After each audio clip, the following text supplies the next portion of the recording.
Ini jadi assalamualaikum ya. Assalamualaikum warahmatullahi wabarakatuh. Kami dari kelompok 4 ingin mempresentasikan tentang materi nitrobenzena. Sebelum lanjut ke materi, izinkan kami memperkenalkan diri. Perkenalkan, nama saya Pandi Wijaya dan ini teman-teman saya. Saya Wanda Denisa. Saya Kana Tasya. Saya Roto Welia. Saya Nadi Ferdiasa. Baik, lanjut kita ke materi, yaitu pengertian yang dibawakan oleh Ratu. Oke. Di sini ada pengertian nitrobenzena. Nitrobenzena adalah senyawa organik yang memiliki rumus C6H5NO2. Ini adalah senyawa aromatik yang memiliki gus nitro min NO2 yang terikat pada cincin benzena. Nitrobenzena berbentuk cairan berwarna kuning, pucat hingga coklat, dengan aroma khas seperti minyak almond pahit. Senyawa ini digunakan sebagai bahan dasar dalam sintesis berbagai senyawa kimia dan industri. Baik, di sini ada penggunaan, yaitu yang akan dibawakan oleh Kana. Nitrobenzena memiliki banyak penggunaan dalam industri kimia, yaitu yang pertama ada bahan baku produksi anilin atau digunakan dalam pembuatan pewarna, obat-obatan dan bahan kimia lainnya. Yang kedua ada bahan dalam produksi bahan peledak. Yang ketiga pelarut dalam industri cat vernis. Yang keempat penguat aroma dalam sabun dan parfum, atau meskipun penggunaannya semakin terbatas karena sifat toksiknya. Yang kelima ada bahan tambahan dalam pemrosesan karet dan pelumas.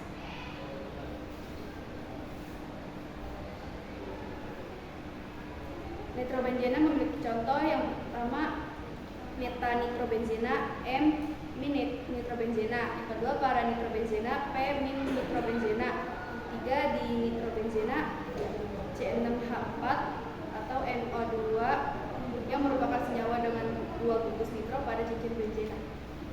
Baik, di sini ada penerapan yang dibawakan oleh Nardi. Penerapan dalam kehidupan sehari-hari, nitrobenzena digunakan secara tidak langsung dalam banyak produk yang kita temui sehari-hari. Contohnya seperti pewarna pakaian, karena nitrobenzena digunakan dalam sintesis anilin yang merupakan bahan utama pewarna sintesis. Yang kedua ada obat-obatan seperti paracetamol yang diproduksi menggunakan turunan nitrobenzena. Yang ketiga ada industri parfum dan sabun, meskipun menggunakannya semakin berkurang.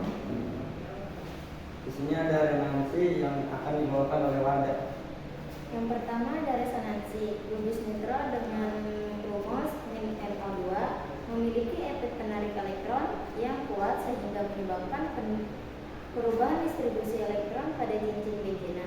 Ini membuat nitrobenzena lebih stabil tetapi kurang reaktif terhadap substitusi elektrofilik aromatik. Yang kedua ada oksidasi. Nitrobenzena dapat dioksidasi menjadi senyawa lain seperti asam pikrat atau dapat direduksi menjadi anilin C6H5NH2 dengan menggunakan reduktor seperti logam besi dan asam klorida. Dan di sini ada penggunaan nitrobenzena bagi alam. Dalam jumlah kecil, nitrobenzena dapat mengalami biodegradasi oleh mikroorganisme tertentu. Dapat digunakan dalam studi bioremediasi untuk memahami bagaimana senyawa beracun dapat diurai secara alami. Dan di sini ada dampak yang akan dibawakan oleh Nadi. Dampak berbahaya nitrobenzena bagi lingkungan dan manusia. Bagi lingkungan, dapat mencemari air dan tanah jika dibuang tanpa pengolahan. Kedua, beracun bagi organisme akuatik dan dapat mengganggu ekosistem bagi manusia. Bagi manusia, dampak berbahaya nitrobenzena. Paparan jangka pendek dapat menyebabkan iritasi mata, kulit, dan saluran pernapasan. Paparan jangka panjang dapat menyebabkan gangguan sistem saraf dan anemia karena pengaruhnya terhadap hemoglobin dalam darah. Nitrogen benzena bersifat sosiogenetik jika terpapar dalam jumlah besar. Baik, di sini ada strukturnya ya, yang akan dibawakan oleh Ratu. Oke, jadi di sini ada struktur nitrobenzena. Sebelum saya menggambarkan atau menjelaskan, ini ada beberapa pengertian atau definisinya. Struktur nitrobenzena terdiri dari enzim benzena, C6H6, yang fokus nitro.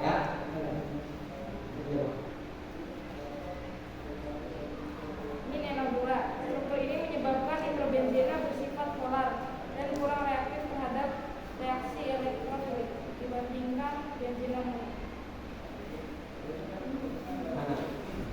Gimana gambarnya?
Baik, di sini ada kesimpulannya,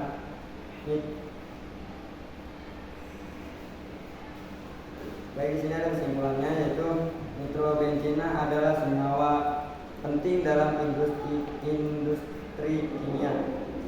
Tetapi penggunaannya harus diawasi dengan ketat karena dampaknya terhadap kesehatan dan lingkungan. Pemrosesan limbah yang benar dan penggunaan alternatif yang lebih ramah lingkungan terus dikembangkan untuk mengurangi risiko pencemaran. Baik, setelah kami sampaikan dan saya akhiri, kurang lebih mohon maaf. Wassalamualaikum warahmatullahi